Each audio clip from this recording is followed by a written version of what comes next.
I didn't grow up with faith exactly, but I did grow up inside the atmosphere and imagery of belief.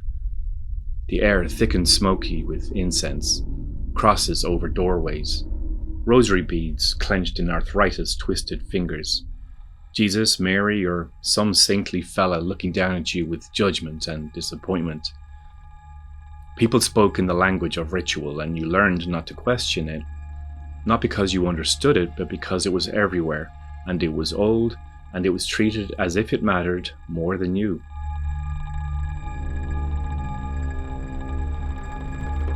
I absorbed all of it, not because I fully believed, but because I wasn't shown an alternative, and therefore I had no choice. And also because I was a child with restless imagination, I found parts of it strangely beautiful. The stories were dark and deadly, the images stark and violent. That painting of the Sacred Heart, Jesus with his chest exposed, a red, radiant heart sitting just outside his body, a hand raised in blessing and another hovering over the wound. It frightened me and it followed me into my dreams. The devil, the angels, the blood, the crown, the robes. It was dramatic and vivid and strange. And it planted something in me. Not reverence, but something closer to awe and discomfort, and the feeling that beneath the surface of ordinary life, something wild and dangerous was always moving.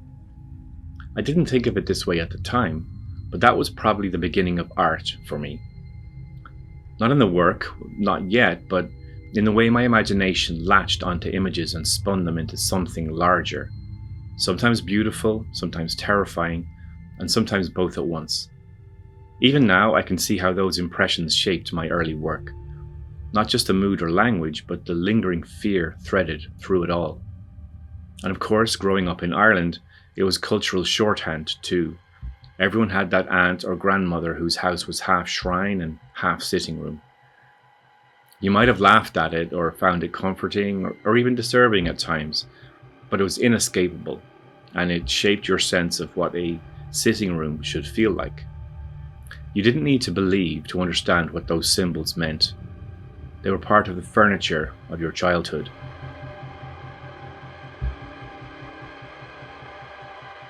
But for all the richness of the imagery, there was another layer underneath, one that didn't feed the imagination so much as try to contain it, and that layer was fear. The fear of sin, the fear of being watched, of being judged, of being born already broken, of being told even before you understood anything else that you had to be baptized to be cleansed of the sin of existing, that your soul had to be corrected before it could be accepted. And once you internalize that, it becomes very hard to trust your own instincts. There's always someone else who knows better. There's always someone listening, and even if you tell the truth, it comes at a cost.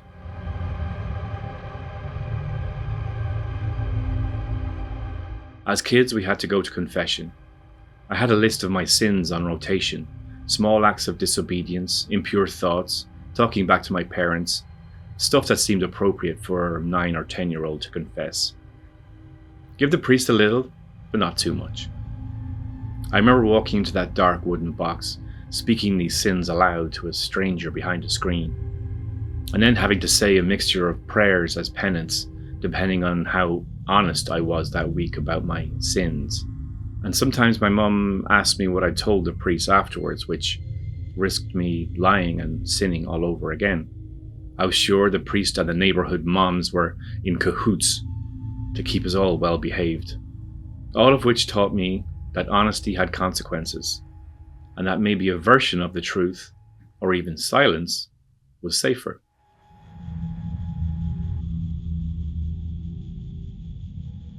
That pattern stayed with me for years, not just in my life, but in my work. There were long stretches where I wrote around things that I didn't want to confront, when I couldn't quite tell the truth, even in fiction. I'd circle it and disguise it, bury it under structure or mood or metaphor. Not because I didn't know what I felt, but because I wasn't sure if I was allowed to say it out loud. And if I did, I was always waiting for some invisible authority to correct me. Even after religion itself faded, slowly and without crisis, just a quiet erosion over time. The shape it had left behind remained. The rules, the internal surveillance, the doubt, the sense that someone was still watching, that someone might still disapprove, that even if you weren't sure who God was anymore, he might still be marking your work. That surveillance didn't show up as thunder or lightning or judgment. It showed up in hesitation and in second guessing and in the feeling that every sentence I wrote needed permission. In the voice that asked, "Are you sure you should say that? Who do you think you are? What if you're wrong? What if it's not allowed?" It's only in the last few years, through writing and letting go, and saying the difficult things anyway, that I've begun to feel that voice quietening down. It didn't disappear entirely, but it faded softly like an old radio whose batteries were dying.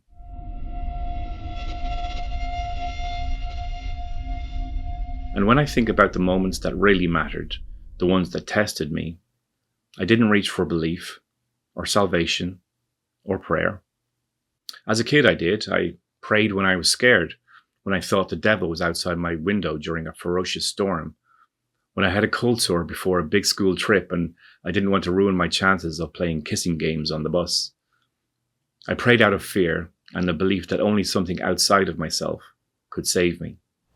But years later, when it really counted, when I was out surfing on my own, too far from shore, knocked off my board again and again by cross currents, unable to see land or even know which direction it was in, the panic rising in my throat. Well, I didn't ask for help from above. I didn't try to strike a bargain. I didn't even think to. What I thought about with absolute clarity was the people that I loved. The ones I'd be leaving behind if I gave in to fear. That thought and not divine intervention is what focused me. I breathed, I paddled, I survived.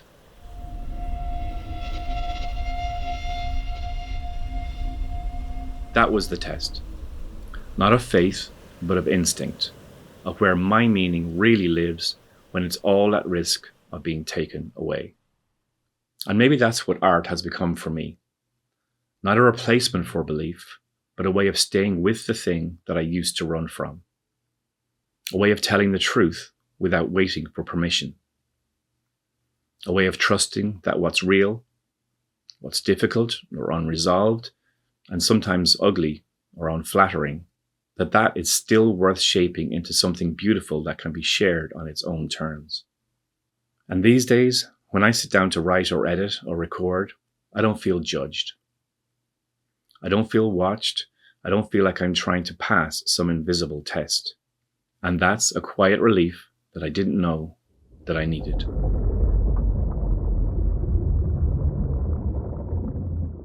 There are still voices sometimes, and I still second guess. But more often now, I ignore the old fear and the hesitation that kept me trapped, and just keep on paddling back to shore. I don't believe in salvation, but I do believe in showing up and in saying the thing that used to scare me into silence.